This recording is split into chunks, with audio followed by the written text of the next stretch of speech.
Now, first things first, I just want to go off on a limb and say, for those of you guys who are out there who are coaching for the wins, you're wrong. Stop doing it. Okay? When you're coaching youth football or when you're coaching high school football, no one's getting paid. Well, let me backtrack.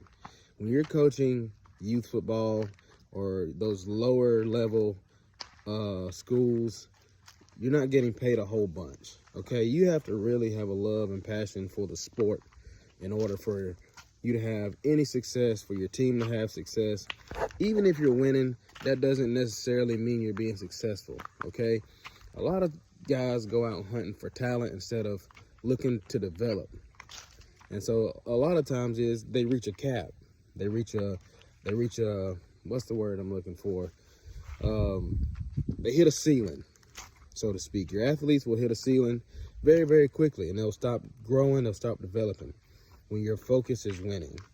Now, a lot of you probably like, well, isn't that the whole purpose of winning? Absolutely. I don't do nothing to lose. Everything I do it to win. However, there's a right and wrong way to do everything. So, the first things first is you need to, if you're looking to get into coaching, the first thing you need to do is you need to take the time to write yourself out a plan. Write yourself out a scheme. Write yourself out, what your goals are for that season or for that tournament or whatever period of time that you could be in. And then you need to mark off those things and prioritize those things. Prior to you seeing your athletes, and I'm talking to most of you youth guys, because I really am into the youth, and seeing those guys develop is just so cool to me. But that's the first thing you need to do, because you don't know who you have until the season really starts, unless you have a travel team, blah, blah, blah, blah, blah. But for your standard programs, which all across the country, you don't know Tim from Little David to Little Pookie to Little Juju. You don't know none of those guys until the very last day of sign-ups. So it's very important that no matter what, prior to that, you have a plan on what you want to do, the offense you want to run, the discipline that you want to, push on your team. Those are the things that you really, really want to focus on before you even see a kid. I know some of you guys now, or some of you guys, but a lot of teams do summer training, and that is important. But you don't know who you're going to have.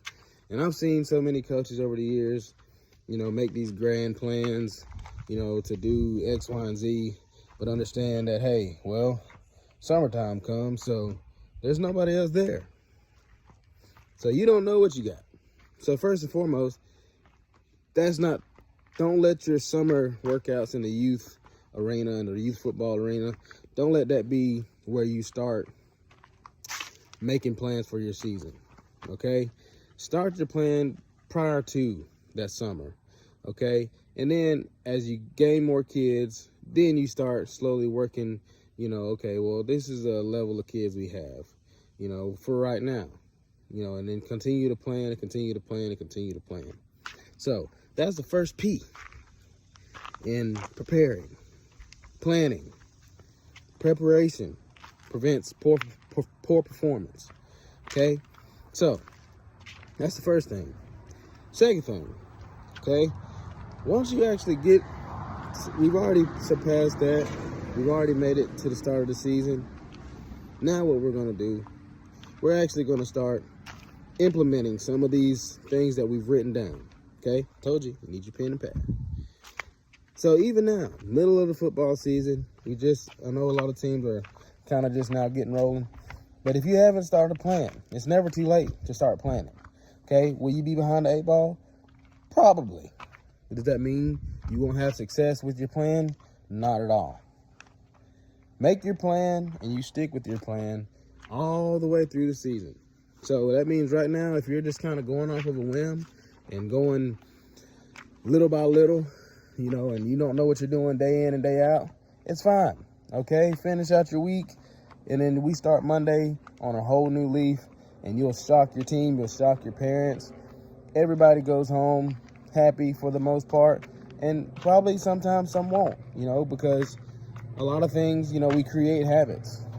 Coaches, we create habits. We let certain things slide. I coach every team that I coach the exact same. Respect, discipline, and 100% effort.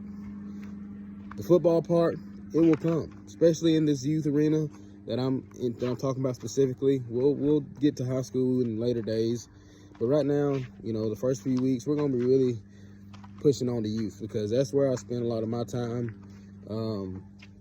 I have coached at almost every level, so I have seen a little bit of everything. But my most favorite is youth, and I know I'm probably going backwards, but I just want to let you guys know that right now we're focused on the youth. So now you've got your plan, you set everything up. Now what you got to do is start implementing that plan. Now as you're implementing the plan, it may very well need to be skewed a little. You may need to change some things up. You may need to put some, other things in place, to have more efficiency. Okay? If you don't know what that means, what I mean is this. If you spend 50% of your day conditioning and 60% of your, and 50% of your days, or I'll say 50, let's just say, 50% is your conditioning, 20% is going over technique and really, really honing in on, footwork and that kind of thing. And then the other 30% is on plays, but you're still not having success on Saturdays. Then, okay, well, maybe we need to change that up a little bit. Okay, maybe that's not our issue. Maybe we are in better shape than we thought. Let's just say, for instance, everybody who came to summer workouts is actually the same exact people that you're going to have during the season. So maybe let's go 30% conditioning. Maybe let's go 50% technique because our feet work are slow, or, our hands are not moving where they need to be, and we're not in a great position to make a play on the ball. Okay, let's do that. It's not a bad thing to change things up. For one, it keeps the kids interested, and it keeps you on your toes, okay? So a lot of guys they get into something, until it doesn't work. Don't do it. Don't be afraid to change up what works for you and your team, okay? A lot of guys bring in what they did back in 1998, and it's a new, football is a forever changing game, from the way that it's ran, from the plays that are ran. I mean, if you guys watch any kind of football whatsoever, I mean, you go to your local high school team, and a team that is throwing the ball more is probably going to win the most, because that's just the kind of league and the way football is, evolutionized, over the past 10 years. Now it's more of a pro style. Everybody's on a pro style. I've seen kids, as young as 7 and 8 year olds, running RPOs. I've seen, some kids who, still running triple option, wing T, Coach Boone kind of style offense, which is nothing wrong with that.